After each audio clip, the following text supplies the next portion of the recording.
Well, we're back at it. Is that right, ALANNIS? We're back at it. At it. And we're here to keep our Halloween ranked and reviewed series chugging along with our review of Halloween H20.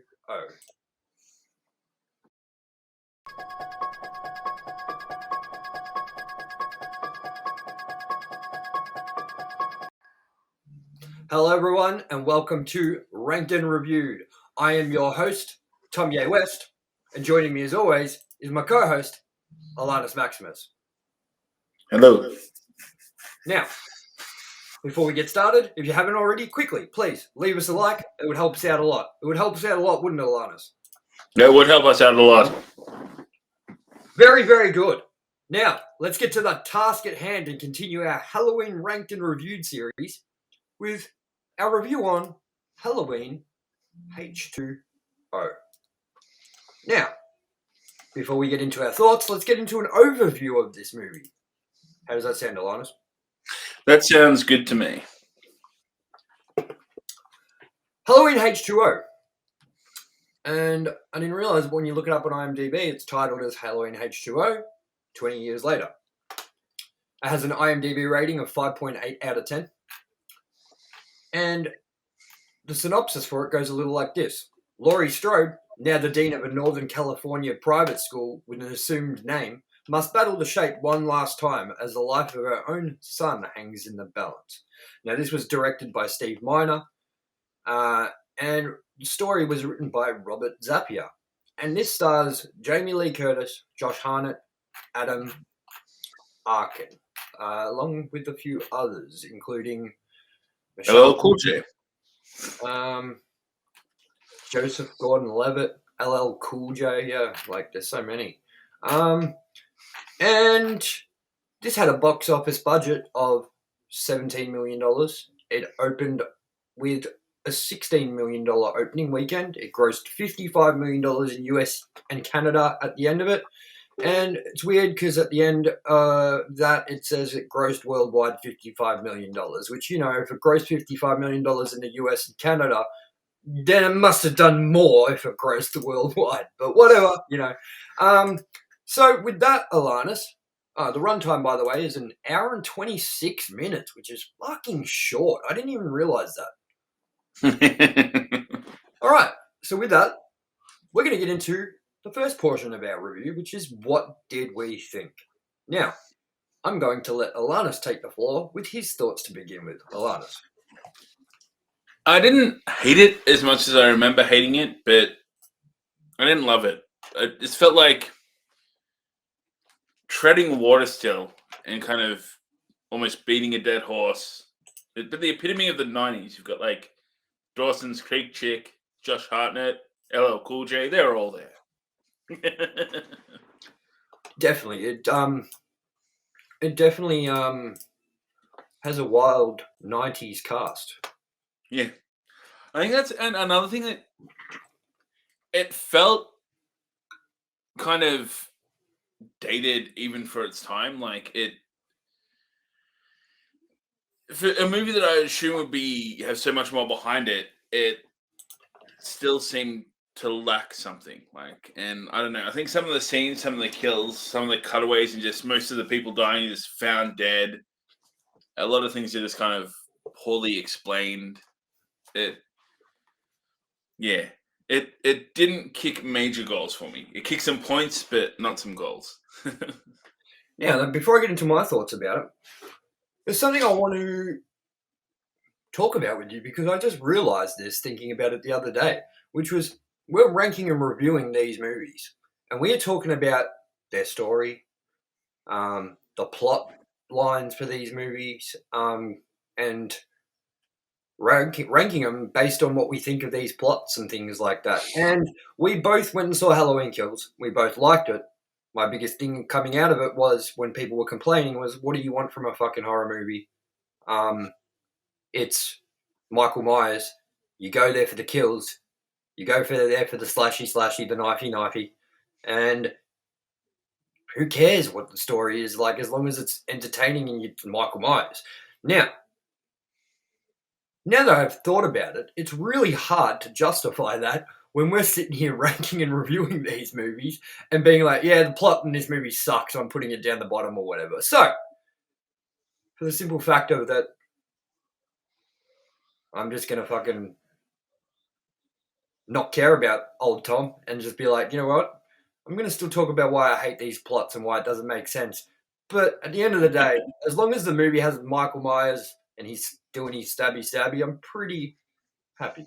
So, with that, I can get into my thoughts about this movie because now I've cleared the room, I've cleared the air, we've gotten the fucking elephant in that other room, you know, and now we can talk about why I said that before I talk about my things, which is the plot in this movie to me, everything about this movie that doesn't make a lot of sense, the questionable casting in some areas doesn't really matter to me because I find the overall tone of what Michael Myers is doing in the town of Haddonfield, or not Haddonfield, but we do see a bit of Haddonfield at the start, um, and the school setting and things like that really do it for me.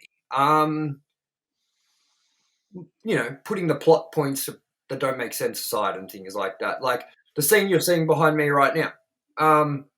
Which for everyone that listens and can't see what I'm talking about, is the opening sequence with the nurse when she comes home and Third Rock from the Sun, Joseph Gordon-Levitt, goes in and checks for the burglar or whatever, and you know that's a cool scene, man. And it kind of sucks because we don't really get to see the killings happen for the two teenagers and they're off screen. So that's what I know you're talking about with your complaints is there's a lot of off screen deaths and stuff.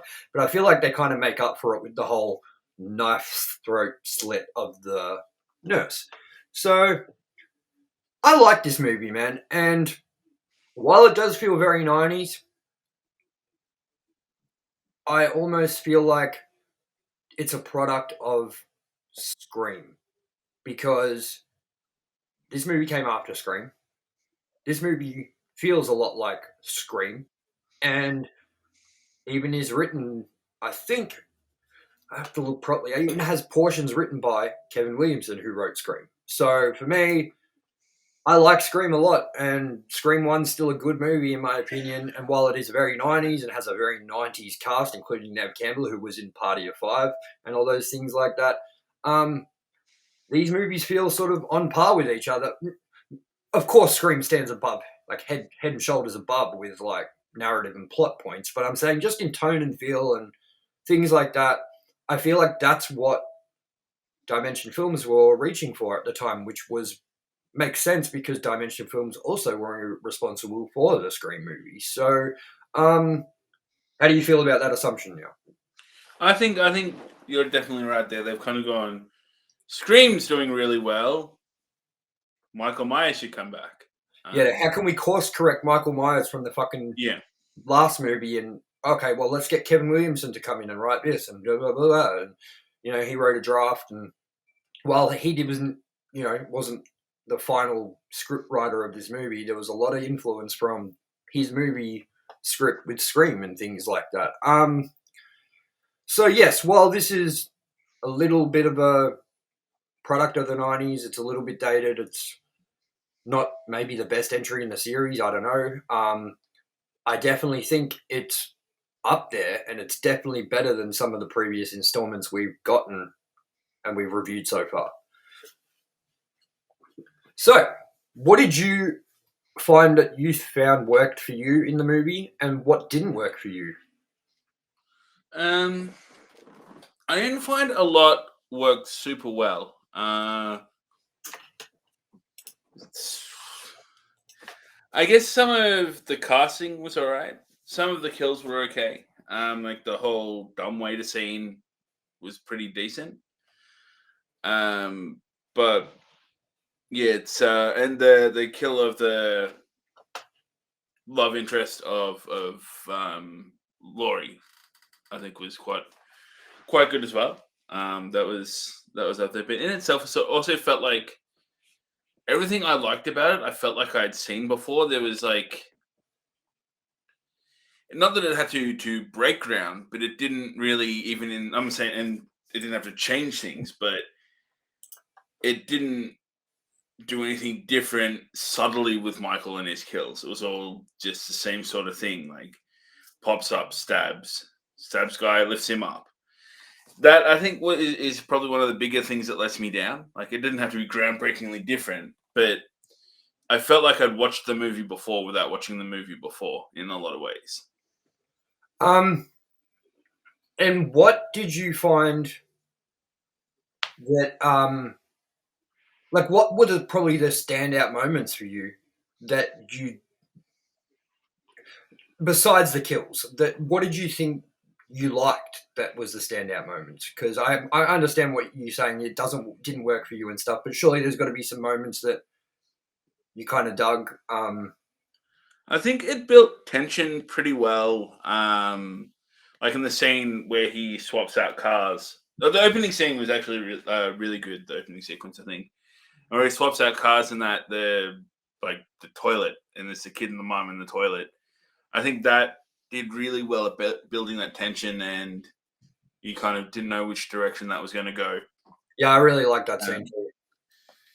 But I want one thing. What the fuck was that? Why was that mum driving some like truck from like? I call it the Jeepers Creepers van. Yeah. Why was she doing that? Especially I'm like, that truck is like ancient. And it's weird too, man, because like we don't need Michael Myers to be driving a creepy van. Like I think the car he was driving to start with was fine. Yeah, it was weird watching him drive a car. Like it always We've is. seen it before, man. We've Yeah, seen we've it, seen it before. in Halloween 1. We've seen it in Halloween. I swear we've seen it again. Halloween 4. I don't know. Halloween 5. Yeah, where he's chasing him through the fields in the car and things like that. But so we've seen that before. Yeah, it's weird seeing him drive. But again, it's just weirder having that fucking horrible van, man. One thing I did find interesting was how they did the shout out to Scream 2. But as we know, Halloween is heavily referenced in those movies. So if Scream exists within the Halloween universe, but references to Halloween movies, we have a weird kind of paradox going on there that I think needs to be mentioned. Yeah, we do. I'm not sure if they just did it to throw it in and it was kind of like a wink and a nod, you know. But I don't know, man. If you paid attention to every little Easter egg that they probably threw into every fucking Halloween movie, I reckon that everything would collide and I reckon our actual world would just collapse into another dimension or something, man. Yeah. We could go into the Tron universe. The what? The Tron? Oh, I thought you said the Trump universe. I was like, we've been there before, man. I want to be like Mario, and we'll split off, and I don't know, something dinosaurs. Hey, Luigi, we gotta go save Princess Peach. For anyone that doesn't know that reference, that's because of the Mario Brothers movie in the 90s. For anyone that hasn't seen that, camera adjustment as well. I was watching my camera slowly go. That's all right, man. You know, this show's always been a dumpster truck on fire. So what's new, huh? Yeah. All right, so I'm going to go on to some things that I really enjoy about this movie, which I'm just going to begin from the start, and that is, as I said before, I really like the nurse coming home. I really like the opening shot of this movie where we get the dum dum dum dum dum dum dum dum dum dum dum. Yes. And then the knife going into the pumpkin and things like that. There's just something about, okay, because we're from Australia, Halloween here isn't shit. Like, they've always tried to make Halloween a thing. The supermarkets even try to make Halloween a huge thing. The kids at school are always excited to do Halloween trick-or-treating or whatever, and then nothing ever happens. You get, like, 2 kids maybe coming to your door and they're, like, the outliers, you know? So we don't really have Halloween. So there's something about the small town setting of Haddonfield, the Halloween, like the fall, the Halloween tone, the kids, the joy that Halloween sort of brings, and how busy the streets are with all the kids and getting the candy and stuff. And whenever I see that in these movies, I get really like I don't know. It's like it makes me enjoy it. You know what I mean? So just seeing that small town of Haddonfield, the pumpkin at the start, all that stuff, I really dug that. And I do like the whole scene of the teenagers getting killed and the nurse getting killed, and I like that line where don't they say that don't you know that smoking kills or whatever, and she goes, yeah, but they're all dead, or whatever. Didn't anyone tell you the smoking kills? Yeah, but they're all dead. And I like how he steals the beers out of the fridge. Like, that's something that my mates would have done, And the other thing I like about it is how it had a lot of purpose, that beginning killing. Like, he was going there to get information about, like, okay, I wouldn't say the killings had purpose because he could have just gotten the information and drove away. But Michael Myers wanted to do some stabbing, so let the boy work. You know what I'm saying? But I liked also that they used Donald Pleasance kind of voice to say the same speech from the first movie. I know that I think I brought this up with you. That's actually not Donald Pleasance. It's someone doing the voice acting for it. I like that they got that exact speech that he gives in Halloween. I met this young boy with the darkest eyes or whatever. Apparently they really couldn't find a sound file of that without like music behind it or like sound effects or anything from the movie. Like they hadn't just got like the isolated audio of the dialogue, so that's why they needed to re-record it. It kind of blows my mind considering that you can literally, I guess this was done when technology wasn't quite there yet, maybe. But you can literally like download songs off the internet and like put them into Google with like a splitter program, and like convert every track to be separate, like bass, vocals, drum, blah blah. Like I do it with my songs, like older songs. I'll take drum parts from my older songs, but I don't have those drum parts separately, so I just take them out. So I find it baffling that they couldn't just fucking edit it. Like they got millions of dollars, they couldn't just edit Donald Pleasance's audio in, but whatever. But apparently they had some guy doing his voice and he had to stand in the booth for hours reading the line like 85 times while like Donald Pleasance's best friend sat there and was like, no, that's not quite right. No, that's not, no, you got it. That's it. You know what I mean? So they put a lot of attention to detail.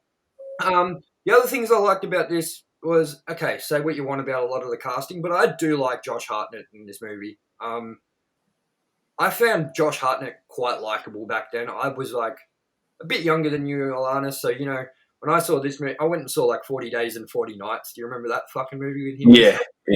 Like, I'm not, like, a big hater of Josh Hartnett and stuff.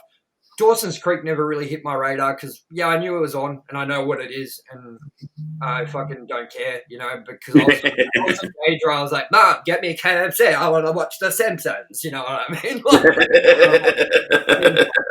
I didn't fucking care about Dawson's Creek and show. I wasn't going to watch it anyway, so I didn't really know what she was off. I like that Charlie is like the kid from Jumanji.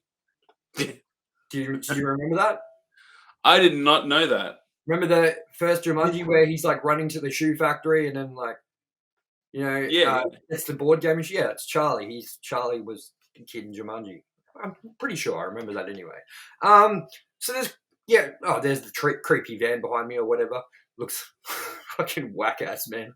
But anyways, yeah, I like Josh Hartnett. I like some of the scenes. I like the table scene at the end where Laurie Strode, Jamie Lee Curtis is going under the tables, Michael Myers flipping the tables. That's a really cool scene.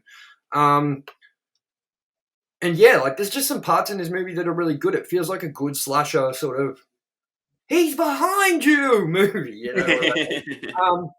So yeah, I really do dig this movie, man. While there's bits that don't work for me or whatever, I like it. I think it's a good movie. Definitely better than Halloween 5, like without a problem. Halloween 6, in my opinion, So yeah, and one other thing before we, talk about anything else, just while I remember, do you know that the score for this movie, like the music, was completely orchestrated differently by the composer, where it was like really big and like extravagant compared to like what it is? And did you know that the music they actually ended up using is just stock audio for Hollywood films? Like, what? So I did not know that. this composer made all this music, and the Weinsteins or whoever were in charge were like, this doesn't fit the movie. It's too like grandiose. It's too big, like, and all this. So they would just like put fucking stock music in, basically, except for like a few of the themes and shit like that. So yeah, and it went to like test screenings, and like people were raving about it with even just the like stock audio in. So they were like, good enough. You know what I mean? So, interesting choice. Interesting choice.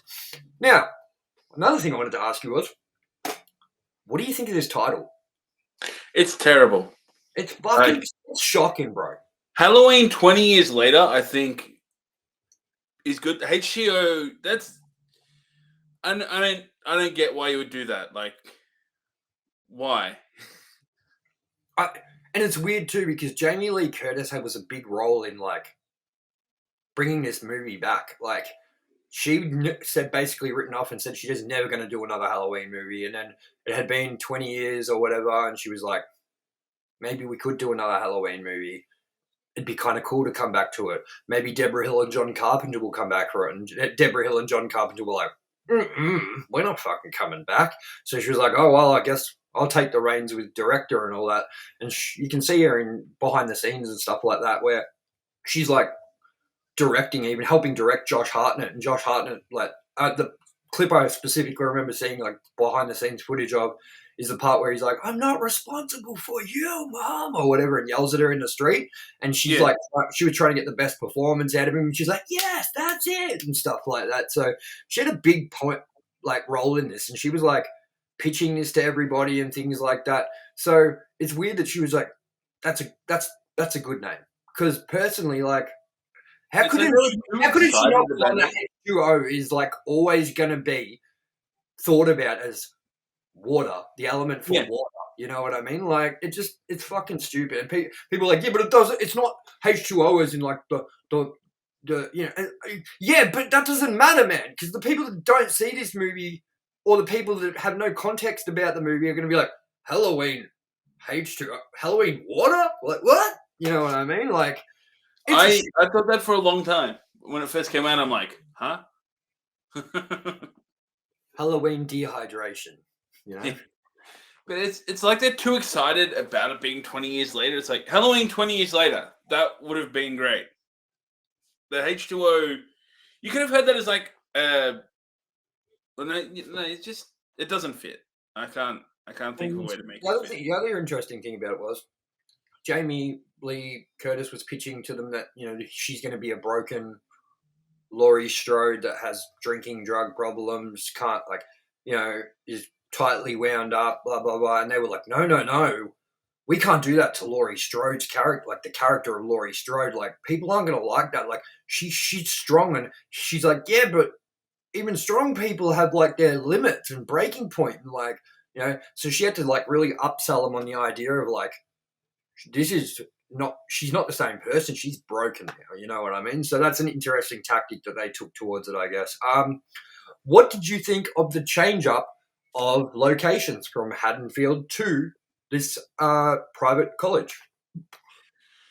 It actually took me a minute, because I think I didn't quite catch on at first with what was going on in the very start, and I kind of went back to it. But I was like, oh, they're in California. And then I went back and kind of was like, why were they? And then I got it. And it was interesting. It still had the same sort of secluded feel, which I think was clever. They didn't try to make it like they're in the middle of New York or something, which just would not have worked. I don't know why they did it pretty well. I don't know why they had to make it California, though, because they could have easily made this a fictional school, obviously, just outside of Haddonfield in, like, mountains. I know she went further, or she wanted to go far away and all that sort of stuff, but just for legacy settings, like a setting of, if you're going to do it 20 years later, I almost feel like you should have had it based pretty close to home base of Haddonfield. You know what I mean? Which is why I do like that we got a bit of Haddonfield at the start of this movie, no matter what, you know. Also, as we said, it's kind of a short movie. How did you think the pacing was?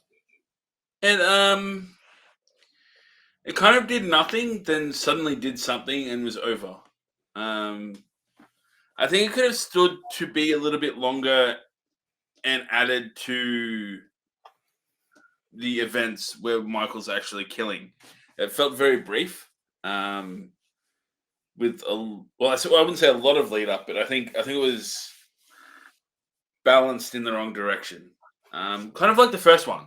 I think it is maybe as well why I didn't maybe a little bit kind of was like this feels very familiar because it to me it was very similar in that formula. A shitload of character building that I didn't care too much about, and only a short meaty part, if you know what I mean. Like not a Yeah, lot of well, pain. that's what Jamie Lee Curtis was actually saying when she was getting interviewed about this movie, was that they were trying to take it back to the roots of the first movie as much as possible with tone and how it built and sort of things like that.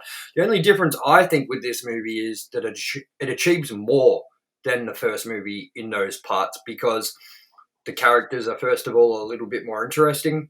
Second of all, it's not so bland, and like the acting's not just like, you haven't got like Jamie Lee Curtis sitting there going like, "Oh, does Ben Tramer like me?" And then the other chick's like, "Totally, totally." You know what I mean? Like, I just feel like this movie, because okay, I know we said it's a product of the '90s. There's some questionable things and stuff in it, but like, I do feel like most of the acting is still pretty strong in this movie. There's not really any parts where you're like, like a lot, So and the other scene, actually, I forgot to say this. The other scene, but I would have loved to actually see sort of like a more gory side at this point, was the whole putting their hand in the garbage disposal. Yes. I I thought noticed something weird with the mask in that scene too. I don't know if it was like an after treatment or something, but the mask was shaded really weird in that scene. that is, I can't remember if it's. I'm gonna look it up. I can't remember if that's the CG one or not. It looks like CG. That is it. The shading doesn't look right. That's the CG one, I'm pretty sure, and that was the one I was laughing at about, which is that like they had to CG a mask, and we'll look at. I'm sure if everyone that doesn't know, when we get to a certain point in this review where we start doing trivia from the movie, I look up some trivia about it.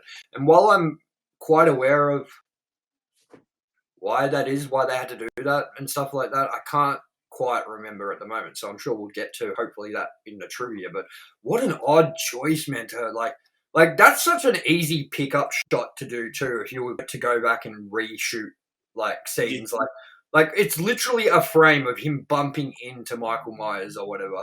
But like, dude, they should have fucking done that whole garbage disposal thing with their hand. They should have just done it, because you're sitting there going, "Oh no, oh no, oh no, that hand's fucked," and then you're like, "Oh no, it's not."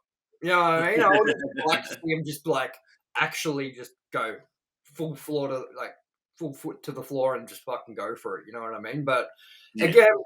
again, I almost feel like this movie was made under the certain pretenses, which is like, we need this movie to be able to have teenagers to go into it.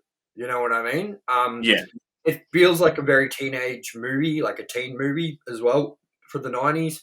So I almost feel like they were like, yeah, we can make another Halloween movie, but after the disaster of the Curse of Michael Myers, it's been a while. We want to test the waters a bit first. We need as much money back as possible on this budget. So you're going to have to make it as,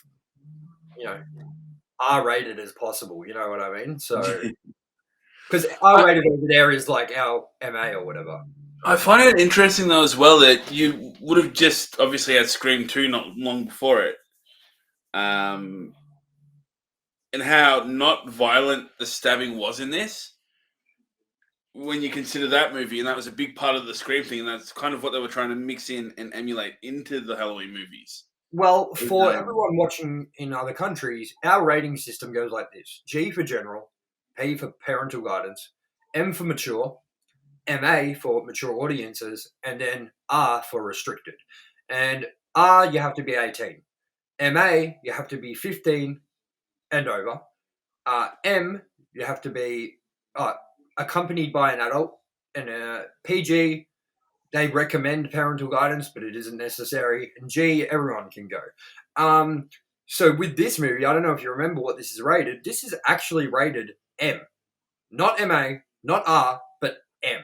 Scream 2 is rated MA.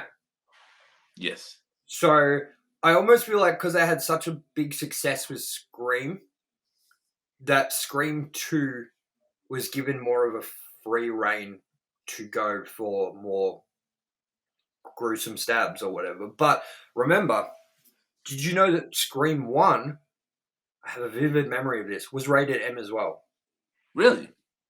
From memory, I remember the fucking M logo on it, man. It might even predate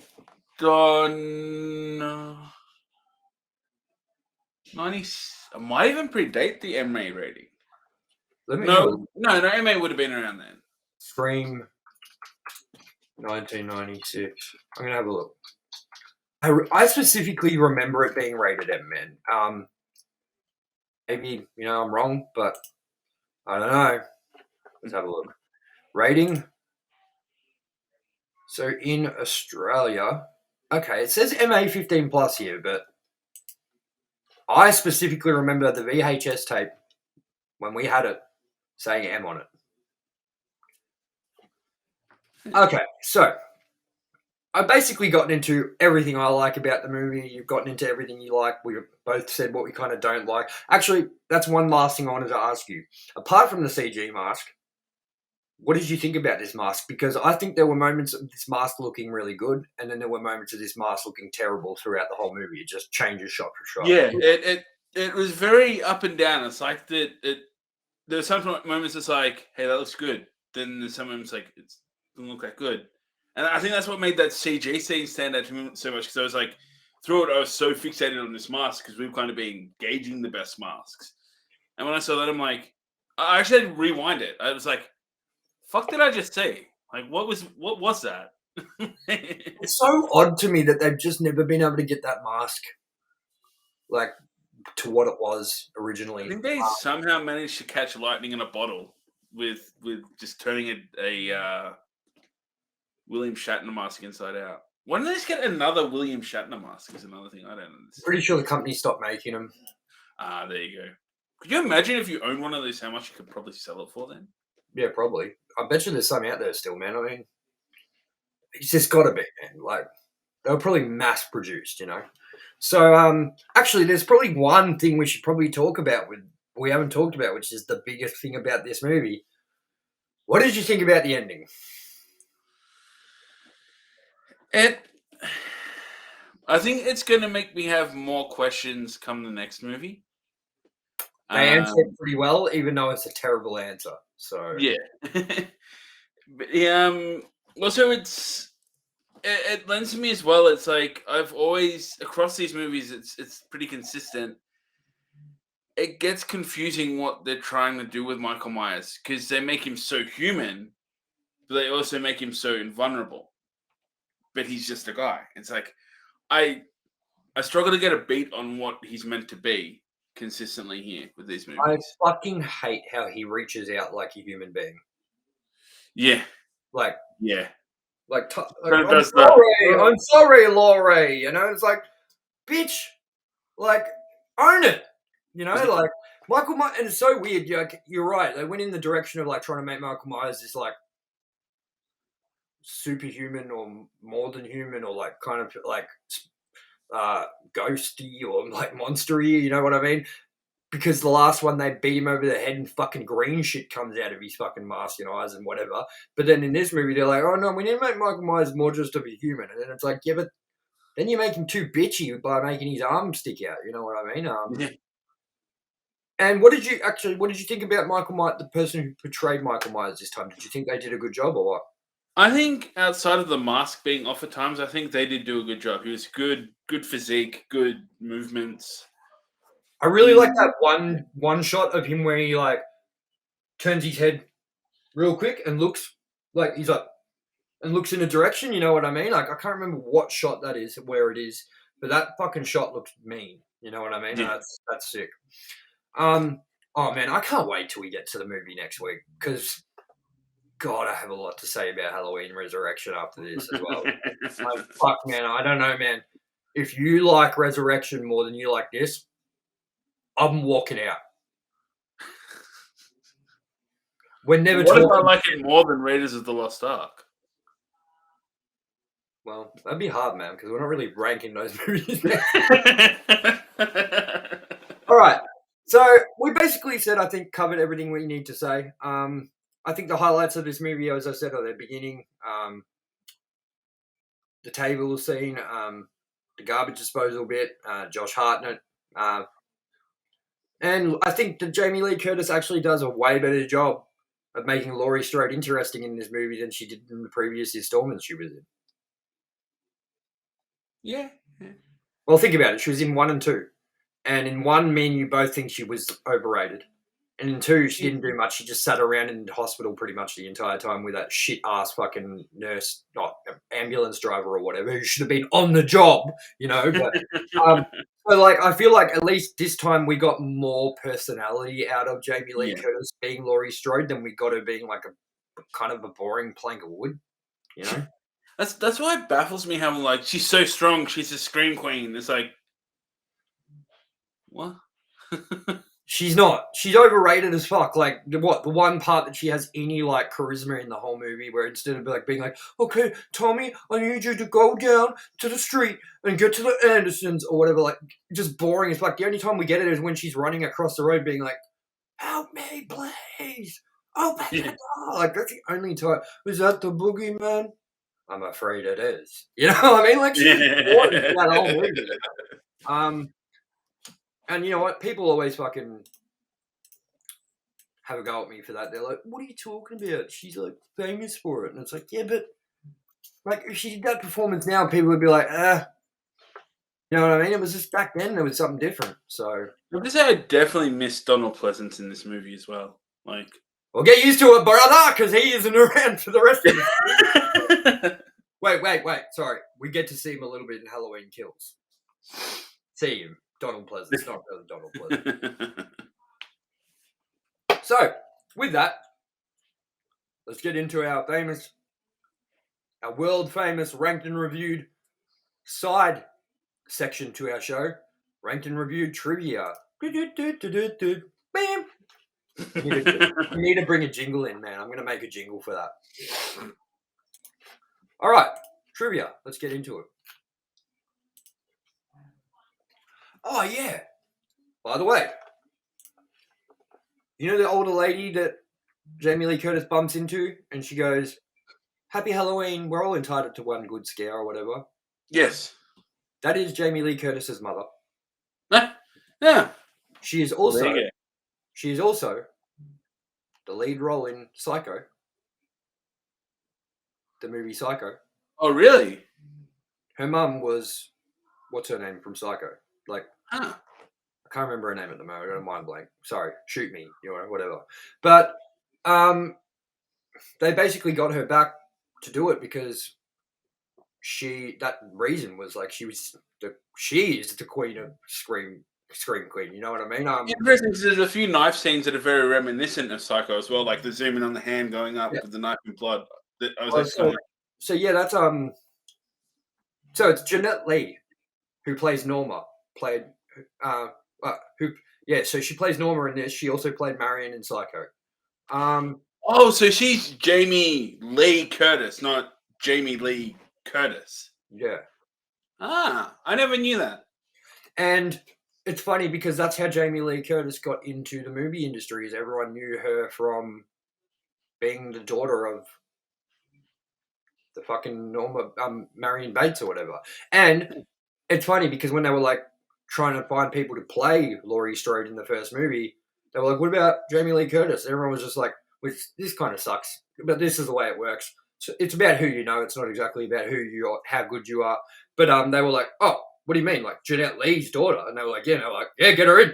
You know what I mean? So kind of cheating your way to the fucking finish line or whatever. But hey, who am I to judge? So, also, the license plate on the car is also the same as the second car Marion buys in Psycho, NFB 418, which are Norman Bates' initials, and lastly, Norma is the first name of Norman Bates' mother from Psycho. So there's a lot of kind of parallels there. Jamie Lee Curtis considers the film a thank you note to her fans. Curtis said, "Without that early career, I truly don't think I would have been an actor." Also, by the way, another side note about her mum: this was her last screen debut before she died. A screen appearance before she died as well. John Carpenter was originally in negotiations to be director since Jamie Lee Curtis wanted to reunite the cast and crew of the original. It's believed that Carpenter opted out because he wanted no active part in the sequel. However, this is not the case. He'd agreed to direct the movie, but his starting fee as a director was $10 million, and he wanted a 3-picture deal with Dimension Films. Carpenter rationalized this by saying this hefty fee was compensation for revenue he never received from the original Halloween in 1978, a matter that was still a point of contention between Carpenter and producer Mustafa Akkad even after 20 years had passed. When Akkad and Dimension Films' Weinstein brothers turned down Carpenter's demands, he walked away from the project. Here we go. This is what I was saying about Kevin Williamson. The movie was originally supposed to be a sequel to Halloween: The Curse of Michael Myers. Kevin Williamson's original treatment for H2O included a scene in which Halloween 4, The Return of Michael Myers, Halloween 5, The Revenge of Michael Myers, and the sixth film, Halloween: The Curse of Michael Myers, are all referenced and acknowledged as being in continuity and canon. The scene was filmed, and it involved Sarah, the student at the school where Laurie Strode teaches under the name Kerry Tate. Sarah gives a class report on the Haddonfield murders, going into great detail about Jamie Lloyd, Laurie Strode's daughter, from Halloween 4 through 6. Sarah mentions Jamie losing her parents in a car accident, as was the explanation in her sequels for Laurie Strode's absence. Her report chronicles Jamie being hunted and eventually killed by her uncle Michael Myers, and upon hearing this oral presentation in the classroom, a grief-stricken Carrie/Laurie retreats to a restroom and vomits. Williamson's challenge was thus to create an explanation for Laurie's death in the previous movies and her subsequent resurrection, while keeping the 4th, 5th, and 6th film in continuity. He came up with Laurie faking her death and getting into the witness protection program with her son under the alias Kerry Tate. This scene was finally omitted from the final cut of the film, together with every reference of Halloween 4, Halloween 5, and Halloween 6, when it was decided that these sequels would be ignored and the film would directly follow Halloween 2 from 1981. Even though there was no longer a direct reason for Laurie to have gone into hiding under a fake name, this element of the original plot remains in the finished film. That's interesting, because if they kept it in and it stayed in continuity, she went into witness protection and just abandoned her daughter to go into that program. Yeah, it's very weird, isn't it? Yeah. Okay, so here you go. This is what you might be interested in knowing because you brought it up. On the television in the girls' room, a clip from Scream 2, 1997, is playing, a callback to numerous Halloween 1978 references and clips in Scream 1996. However, according to producer Mustafa Akkad, when the scene was filmed, the girls were actually watching So I Married an Axe Murderer from 1993. This made an entirely different joke. A movie featuring Michael Myers had its character watching the star of So I Married an Axe Murderer starring Mike Myers. The clip was changed to Scream 2 in post-production. I would have liked it to have stayed as the Michael Myers thing, to be honest. That's hilarious. Yeah, definitely. When Jamie Lee Curtis' character says, "Go down the street to the Beckers," this was supposed to refer to the line from Halloween, "Go down the street to the Mackenzie's house." The name was changed to Becker, which was the last name of Drew Barrymore's character in Scream 1996.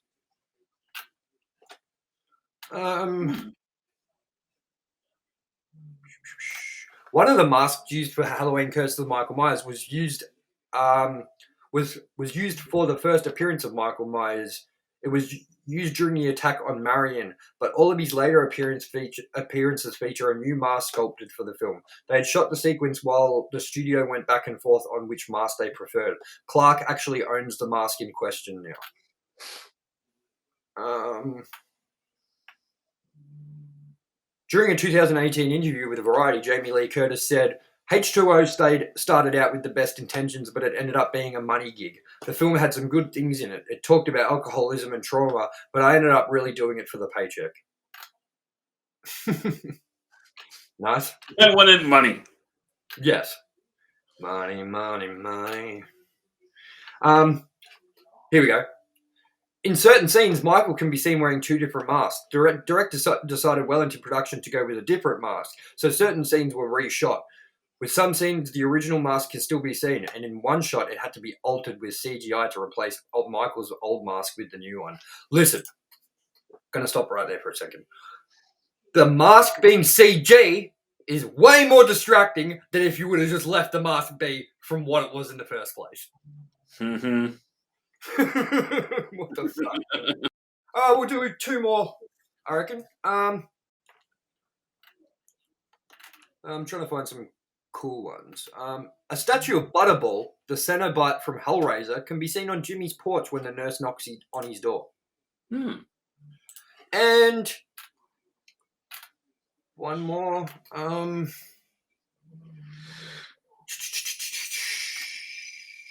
Oh, wait. I think this. No. Don't mind me. Okay.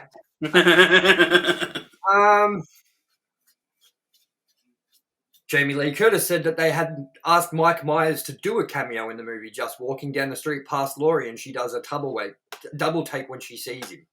But I say they should have done that.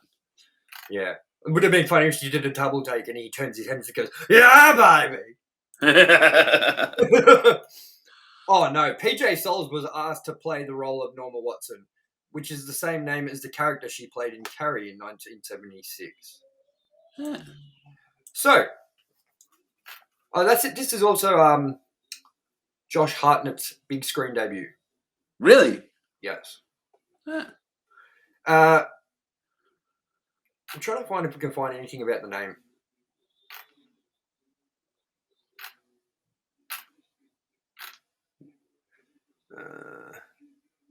No, it would have been nice if we could find out who was responsible for that fucking travesty of a name, like, so we could actually point the finger and be like, "What a shit gun." So that was the trivia for Halloween H20 ranked and reviewed show. Now, with that, I think we're going to get into a point of lots of contention here. We're going to bring up our official ranking for the series so far. So, as usual, I bring up a graphic of our rankings. And I'm going to bring up, now, this is kind of annoying, because usually we bring up the ranking from the week before, and I don't think this is the one from the week before. I think this is the one from the week before that, yeah? So maybe you can help the audience and you can fill in the blanks of where you actually put the movie from last week. I'm not sure. This could be the right one, but I'm not sure. We'll check it out. Yeah, so this is the one. So it's the one before last week's. So where did you put Halloween 6 last week, ALANNIS? Halloween 6 is snuggled in at the very bottom. So for everyone watching at home, ALANNIS's is number 1, Halloween 4, so far. And we're going to reveal the ranking for this week in a moment. So as of last week, it was Halloween 4 at number 1, Halloween 2 at number 2, Halloween 5 at number 3, Halloween at number 4, Halloween The Curse of Michael Myers at number 5, and then Halloween 3 Season of the Witch at number 6. And mine was number 1, Halloween 2, number 2, Halloween 4, number 3, Halloween, number 4, Halloween 5, number 5, Halloween 6, The Curse of Michael Myers, and then Halloween 3 at number 6. Right? No, 7. 6? 7. I fucking don't know, man. I've lost now. So, with that, we're going to bring up the new ranking. And get ready for it. I don't know who's going to be more mad at who. I don't know if it's going to be me more mad at ALANNIS or ALANNIS more mad at me. I guess we'll find out. Current ranking now is...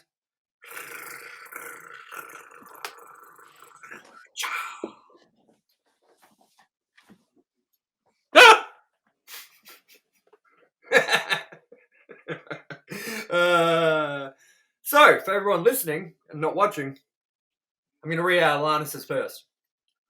ALANNIS's goes like this. Number 1, Halloween 4. Number 2, Halloween 2. Number 3, Halloween 5. Number Wait, yeah, number 3, Halloween 5. Number 4, Halloween. Number 5, Halloween, The Curse of Michael Myers. Number 6, Halloween H20. Number 7, Halloween 3. Now mine goes like this. Number 1, Halloween H20. 2, Halloween 2. 3, Halloween 4. 4, Halloween. 5, Halloween 5. 6, Halloween The Curse of Michael Myers. And 7, Halloween 3, Season of the Witch. Tell you what is fucking annoying me. Reading out movies with titles in them, with a number in them, sorry, when we're ranking them with a number next to them. Because then it just makes it always, it's so confusing. You're like, number 1, Halloween 1. Number 2, Halloween 3. Number 3, Halloween 2. You know what I mean? It's just fucking... So, with that, we're ignoring the main point here. ALANNIS, what did you think about the rankings now? This is interesting. They were looking kind of similar at a point, and now they're really not.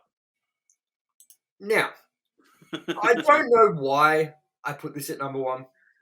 Because, look, rightfully and deservedly, it probably doesn't deserve to be there, you know? But I think it holds a special place in my heart because this is where my love for Halloween began. I had never seen a Halloween movie before Halloween H20. I was a 90s kid. I wasn't even in grade 6 when this movie got released, you know? And I saw this movie in grade 5 or 6, like, you know? I even remember hiring the video for my birthday party when my friends stayed over when we were younger and stuff. So I think that's why I rate this movie higher than maybe you do or other people do. But I also know that this movie holds a special spot for diehard Halloween fans too. People really do like this movie. I guess it all depends on what you expect out of a Halloween movie, or maybe where you grew up, or how you grew up, or what era you grew up in. Look, ratings are all subjective, just like movies are. People like certain movies that not everyone else likes, you know, or people love all these movies, and there's the outliers that are like, fuck that movie, you know what I mean? So everything's subjective, and you know what? This whole show's subjective. Like, maybe you want to rank our shows and work out which one sucks the least and which one sucks the most, you know? They're all terrible. They are. Why waste your time on us? I'm joking. Please come back. Please. Like, share, and subscribe. Yeah, like, share, and subscribe. Please come back. Please watch our stuff. Please. We're joking. Yes. We're jerking. So, ALANNIS, is there anything else you'd like to add to this? I keep seeing the teacher in the background and keep thinking it's George Clooney. I feel George Clooney should have played him. Like, that would have been interesting, man. He would have been like wanting way too much money. Like, dude, they wouldn't even hire John Carpenter for these $10 million budget asking. George Clooney would be like, held up in the $16 million. You know what I mean? Laurie, what do you mean your name's Laurie Strode? It isn't Kate. You know what I mean? Oh, that's sucky.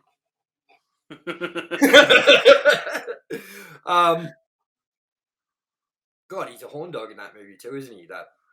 Oh, he is. He is. Bit of horny play going on in my book, so.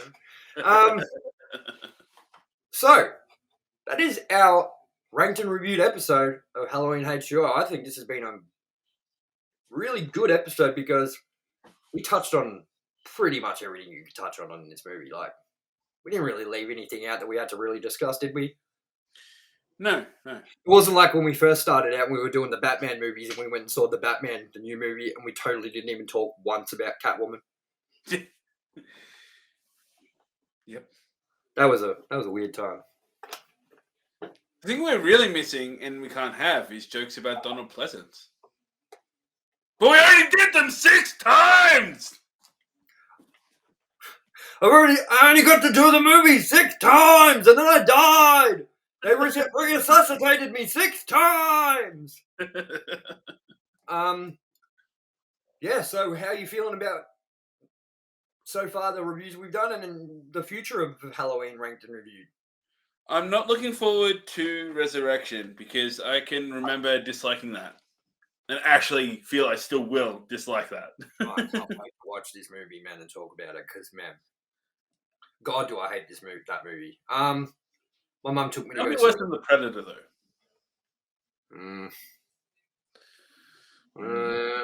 Oh man, it's pretty bad. It's pretty bad. I don't know if you remember. It's got fucking what's his Buster name? Rhymes. Which one? What's his name? Is it Kevin from American Pie? What's his name? Oh. What's his name? The boring dude from American Pie? Yes. What's his name? The fucking dude that's dating. Why Is am I that going? boring? You can't remember his name. Wait, I gotta look this up. It's got such a bad cast, man. Everyone sucks so bad in that movie. And you know what?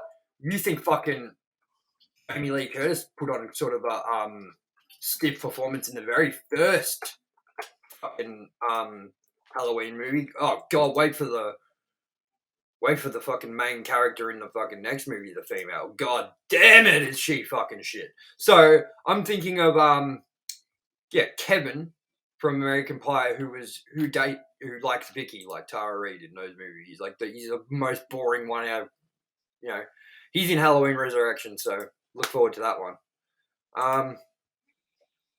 Oh dude, fuck! It was around the time that everything was like internet based, so it was like web based, like camera, like reality television, and oh dude, like Buster Rhymes. Oh, by the way, Buster Rhymes is in that movie specifically because they wanted someone like LL Cool J in the movie from Halloween H20, but they chose Buster Rhymes. What a bad choice, man. But apparently he was allowed to write all his own lines in that movie.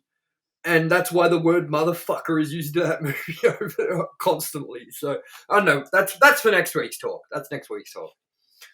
All right, so next week, we're continuing our Halloween Ranked and Reviewed series with, as we've just been saying, Halloween Resurrection, which doesn't give me a Halloween erection.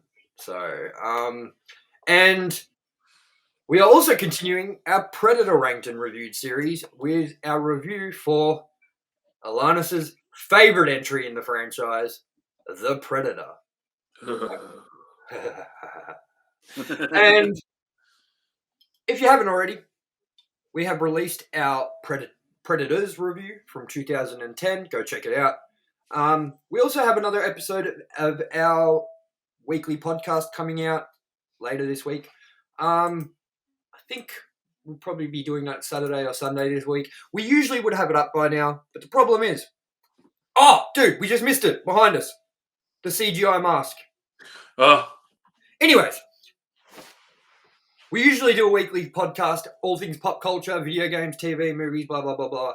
And we usually do it once a week, every day, the same week. And this time we've decided to leave it, as this Friday, the D23 Expo is coming up, so the Disney Video Game Showcase, along with a lot of other things. It's a Disney showcase, so we'll get to hear things about all the movie properties they own, TV shows, Disney Plus, video games, etc., etc. And then on the Saturday, we have the Ubisoft Forward coming out, which I've already heard rumblings that we are going to get a look at the new Assassin's Creed game, Assassin's Creed Mirage, along with a lot more Assassin's Creed details, including ALANNIS. I don't know if you know this. They are planning on remaking the original Assassin's Creed series with Ezio as downloadable content for Assassin's Creed Mirage. I am okay with that because I like... Oh, wait. Ezio or Altair? Ooh, I think it might be Altair. Ooh, even better. The first Assassin's Creed game so sucks, man. It sucks so bad, man, because it looks great and it plays great and everything, but that loop, man, it's just like, listen in on the conversation. Pickpocket this dude. Jump off the tallest building and now go assassinate. Rinse and repeat, rinse and repeat. So I thought Assassin's Creed 2 is when they really opened that up. But again, I think Assassin's Creed 2 is going to be really hard to remake as downloadable content on a map that is like Vienna based or whatever it is, isn't it? Like, I think, isn't the first game set in Baghdad? I believe so. Middle East. Which is where they've set the new one, Mirage. And Yeah. I think Altair is even back for it or some shit. Ooh. Let me have a quick look. Assassin's Creed. People are going to be like, hey, just end the episode. Hey, listen, me and ALANNIS haven't caught up this week. And, hey, if you want to record this episode... You get to watch our conversation and our catch-up. This Yeah, is what we do. exactly. May as well do it while we're on the air, eh? More content for you guys. So here we go. Let's have a quick read of this so you get to know. Assassin's Creed Mirage is officially the next Assassin's Creed game. And so, okay, I'm going to share my screen with you. We'll have a look. You can have a look at this photo of what it looks like, and you can tell me, because then you can tell me if you think this is Altair or not. Does that look like Altair? It's like the sort of same costume and shit? It does, doesn't it? That does. So it says details about new Assassin's Creed game leaked in February, where Bloomberg reported that Ubisoft was working on a smaller stealth-focused Assassin's Creed game alongside its bigger Assassin's Creed Infinity project. Ubisoft confirmed the leak today. It always cracks me up. A smaller stealth Assassin's Creed. Is it Assassin Stealth? Okay, so it's not Altair, but it says Bloomberg's Jason Schreier says his source isn't in complete agreement about the details in the latest leak, but we can safely say that Assassin's Creed Mirage is set in Baghdad and stars Basim Isak, aka Loki, and probably did start as Valhalla DC, as Schreier reported. As that Basim is in Valhalla, apparently. There's a character already. It also says they're getting rid of the RPG style Assassin's Creed formula. It's going back to the roots of what Assassin's Creed originally was. And yes, it's going to be a lot smaller. Now I'm going to look at the DLC quickly. Smaller, I'm not too upset with because they were getting too big. Dude, Valhalla was just way too big, bro. It got so tedious and boring. All right, so that's kind of a big problem. Assassin's Creed Mirage is very similar to Unity. Whew. That was not a good Assassin's Creed game. Assassin's Creed Mirage's DLC reportedly leaked. It's called the 40 Thieves Quest, and it says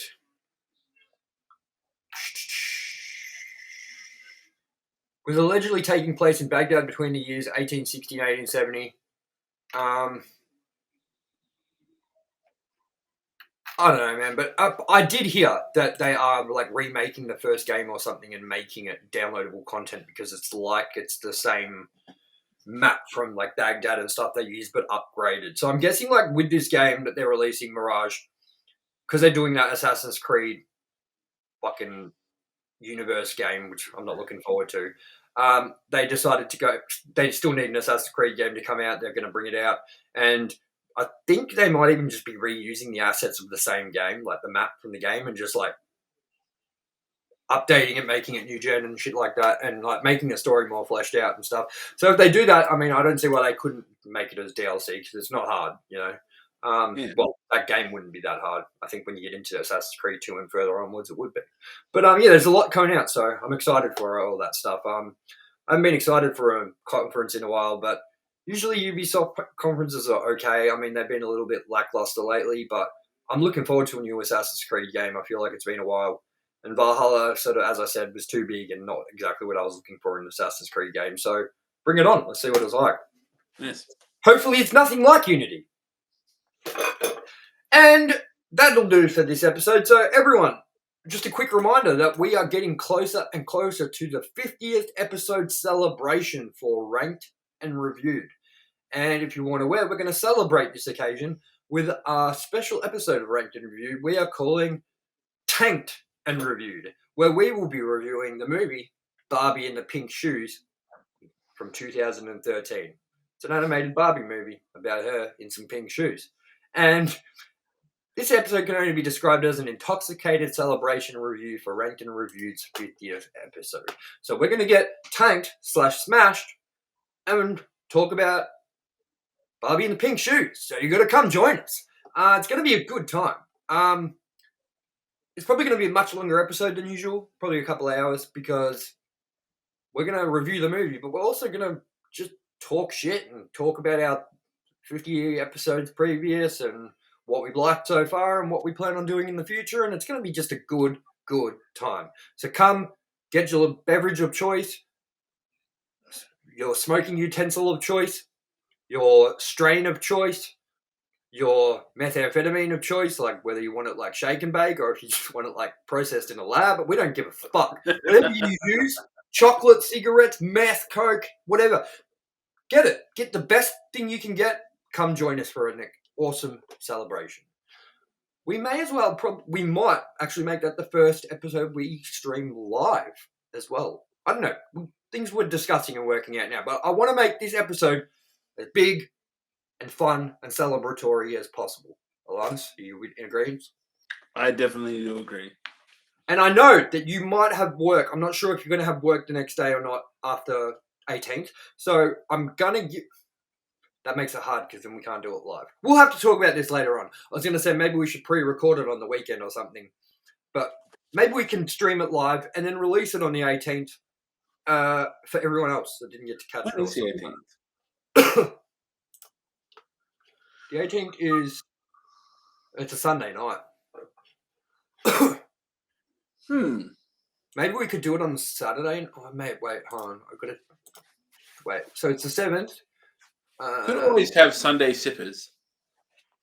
Maybe start a little bit earlier. I'm just looking. Hold on a second. It looks like I'll probably have my son that weekend, so we don't... We could start early, but it wouldn't be till after 4. Yeah, no, that works. That works. We could do Cool. As long as you don't mind going to work a little bit tanked. that. All right, everyone. So as I said, next week, Halloween, Resurrection ranked and reviewed, Pop Vultures, new episode about Disney Expo and Ubisoft and blah, blah, blah, blah, blah, blah. And Predator, the Predator review from 2018 going up next week. So join us for those 2 terrible movies and our podcast. How much that time? The credits are rolling. Oh, nice. I meant to do that. Perfect. So We plan things out meticulously here. I'm looking at the runtime of our episode. We've actually only gone 20 minutes less than that movie goes for. An hour and 7 minutes. Okay, so a little bit longer now. All right, guys. So everyone, thank you for tuning into Ranked and Reviewed. As always, I've been your host, TOMYE West. And as always, joining me has been my very, very sexy and hilarious friend, ALANNIS MAXIMUS, co-host, life partner.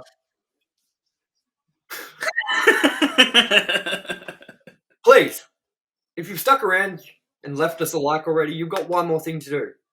Well, a couple of things. If you like the content and you've stuck around this long, please subscribe, turn on notifications, comment, and leave that like if you haven't already, because it would help us out a lot. And we appreciate every single one of you for checking us out. So we are signing off. I won't do my normal Predator thing that I do. That's for next episode. So everyone, we will see you next review. ALANNIS? That's it. Well. Good dog. Sit, Ubu, sit. Good dog.